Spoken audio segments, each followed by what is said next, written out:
Hello সকলকে, আজকে আবারও একটা নতুন পাঞ্জাবি ডিজাইনের ভিডিও নিয়ে চলে আসলাম। তো যেমনটা বলেছিলাম, দেবলীনাদি বিহার থেকে 3টে পাঞ্জাবির অর্ডার আমাকে দিয়েছিল। তো একটা আগের ভিডিওতেই দেখিয়েছি, এটা একটা, আর একটা হচ্ছে হলুদ পাঞ্জাবি আর নিচেটা হচ্ছে লাল ধুতি। তো এই ডিজাইনটা আমাকে করে দিতে বলেছিল, আর সত্যি কথা বলতে এই ডিজাইনটা আমি এতবার করে ফেলেছি আর করতে কিছুতেই ভালো লাগছে না। কারণ এই ডিজাইনটা আমি এর আগে মোটামুটি 4 থেকে 5 বার মতো করে ফেলেছি। আমার প্রোফাইলে যারা আছো, ফেসবুক প্রোফাইলে কি ইনস্টাগ্রাম প্রোফাইলে, তারা হয়তো দেখবে আমি অনেকবারই এটা পোস্ট করেছি, কি স্টোরিতে দিয়েছি। তো কি আর করা যাবে, অর্ডার আসলে তো আমাকে বানাতেই হবে। তো আমি প্রথমটা এরকম ওপর দিকটা এরকম ফাঁকা রেখেছি, তার কারণ ওখানটা সাদা রং করব, পুরোটা ভর্তি করব, তারপর ওর উপর লাল ডিজাইন করব বলে। আর এখানে পদ্ম কলকা করছি, আর সাইডটা একটুখানি নর্মাল ডিজাইন রাখবো, আর নিচেটাতে তার উপর হলুদ কাজ করব, যার জন্য পাঞ্জাবিটা দেখতে মানে লালের ওপর সাদা, তার উপর হলুদ কাজটা কতটা ভালো লাগবে, আর ভালো লাগছেও। তো সেই জন্য আর কি।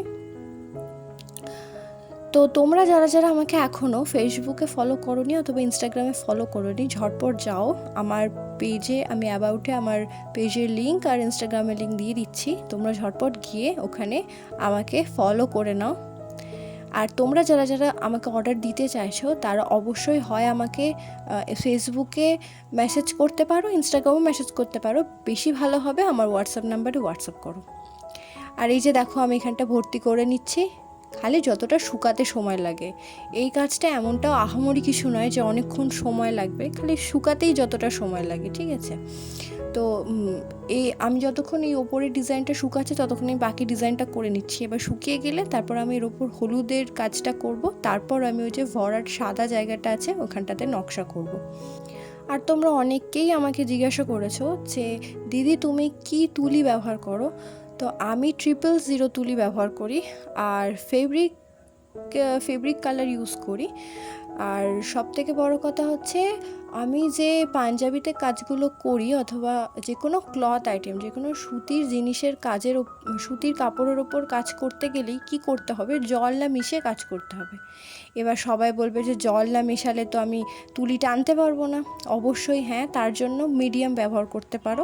দোকানে অনেক কোম্পানির মিডিয়াম পাওয়া যায়, তো তোমরা সেটা ব্যবহার করতে পারো। সেটা একটু মিশিয়ে তোমরা কাজটা শুরু করতে পারো, দেখবে তুলিটাও খুব স্মুথ চলবে আর ডিজাইনগুলোও খুব ভালো হবে। এবার তোমরা যদি চাও মিডিয়াম নাও ব্যবহার করতে পারো, কিন্তু জল ব্যবহার করবে না। জল ব্যবহার করলে তোমার কালারটা অনেক দিন টেকসই হয় না। এবার চাইলে তোমরা ডাইরেক্ট রঙও ব্যবহার করতে পারো, কোনো রকম জল না মিশিয়ে। যেমন আমি যে কালারটা করছি সেখানে কিন্তু আমি মিডিয়ামই ব্যবহার করেছি, ঠিক আছে। আমি কোনো রকম জল ব্যবহার করি না কোনো কাপড়ের ওপর কাজ করার সময় বা পাঞ্জাবির ওপর কাজ করার সময়, আমি মিডিয়াম ব্যবহার করেছি। তো দেখো তুলিটা এমন কিছু খারাপ চলছে না, একদম স্মুথ, যেমনটা জল মেশালে আর কি তুলি চলে তেমনটাই চলবে, কোনো রকম প্রবলেম হবে না। কিন্তু আমার মনে হয় ডাইরেক্ট রং ব্যবহার করলে ওটা একটুখানি হয়তো আটকায় আর বারবার ডোবাতে হয়। তো কথা বলতে বলতে দেখো আমার ডিজাইনটা পুরোটা কমপ্লিট হয়ে গিয়েছে। তো তোমরা জানিও তোমাদের পুরো ডিজাইনটা কেমন লাগলো, আর অবশ্যই কমেন্ট করতে ভুলো না। চ্যানেলে নতুন হলে সাবস্ক্রাইব করে দিও। বাই।